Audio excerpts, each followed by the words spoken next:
Listen, it wasn't Abraham's sperm that gave Israel their identity. It was God's promise that gave Israel their identity. Which means, get this good, Israel's identity was never racially determined by sexual transmission. It was God's determination by his promise. Because if it had been determined by sexual transmission, you and I would not be saved. I'm trying to help somebody grasp where I'm going. Maybe I'm too deep this morning. I'm going to say it again. Israel's identity was never racially determined by sexual transmission. It was God's determination by his promise. You think I'm lying? You need something? Ask, and it shall be given. Knock, and the doors shall be open. But they that wait upon the Lord, he shall renew their strength. If my people who are called by my name, y'all know it, don't you? It's a promise. Now, just for a few more minutes, I want to look briefly of a contrast between Esau and Jacob. Now, from Esau, we learn the danger of not really taking care of that which was given to us for nothing. We must learn to value that which we do not work for. Look at your neighbor and say, value what I don't work for. Secondly, careful studying. Get wise counsel when it comes to making and using your power of choice when life is critical. Oh, say that again. Get wise counsel when it comes to making and using the power of life's crucial moments. Esau made the choice to sell his birthright for a bowl of beans, not God. Esau made that choice.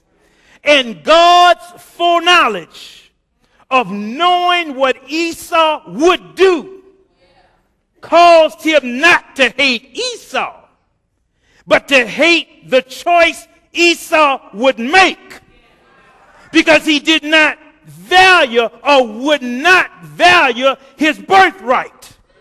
Because his birthright had a promise from God, which said he would be part of a special called out people whom God would love with an everlasting love.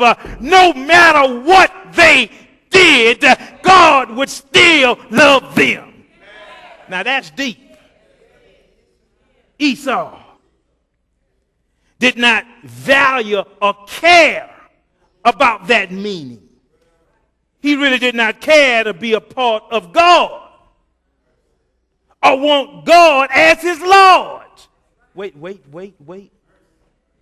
I'm going to say it one more time. Esau did not value or care about God or having God as a part of his life. Are y'all in here? However, when I look at Jacob, here comes the curve. God could easily also have hated Jacob. I guess I'm too deep this morning because y'all don't seem to hear what I'm saying. I'm saying God could easily have hated Jacob because, number one, Jacob lied. And God hates liars. I said God hates liars. Jacob deceived his father into thinking that he was Esau, but in reality, he was Jacob. Esau lost his blessing because he really cared nothing about it. Jacob gained the birthright and the blessing because that's all he ever thought about, even though he went about doing it wrong. Esau was concerned with temporary gratification. Y'all know about that, don't you? I said, y'all know about temporary gratification, don't you? A moment of pleasure.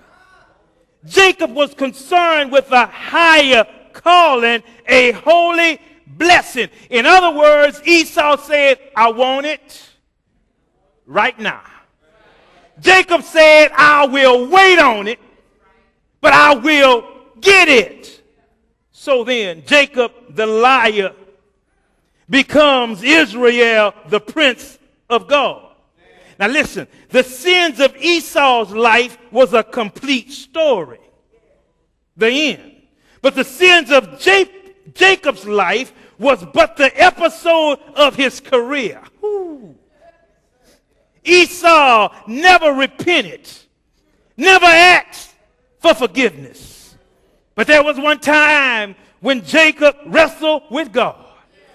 He wrestled with God all night long, and God had to love Jacob in order for Jacob to hold on to him when God told Jacob, let me go. Which tells me, my brothers and sisters, no matter what you've done, as long as you ask for forgiveness, as long as you're hanging there, as long as you're staying there and cling to God, he'll give you a blessing. Watch what else happens. He changes his name from Jacob to Israel. In other words, you are not a failure. God won't let you be a failure. Did you hear what I said? God will not let you be a failure. I'm going to say it again because y'all didn't catch it. I said, God will not let you be a failure. I'm going to say it one more time because y'all still haven't seemed to catch it. I said, God will not let you be a failure. I'm going to try just one more time because y'all are not responding because you've been going through something. And I'm trying to tell you this morning, whatever you're going through, God will not let you be a failure. This is the last time I'm going to try this thing. I said, whatever you're trying to get to, whatever point you're trying to make in your life, whatever station you're trying to get to, God will not let you be a failure. He'll not let you be a failure. He'll not let you be a failure. He'll not let you be a failure. Then finally, the grace of God is not given out differently. Church folk don't know when to shout. The grace of God is not biased. You know how some of us, we tend to do more for other folk than we do for other folk. But God's grace is not meted out any differently. But you see, grace itself makes the difference because of my choice. I said grace makes the difference because of my choice. Therefore, because of my choice, God permits it. He allows it to happen. He ordains it to happen. God has the foreknowledge of me messing up, but he does not empower his will over me to do the right thing.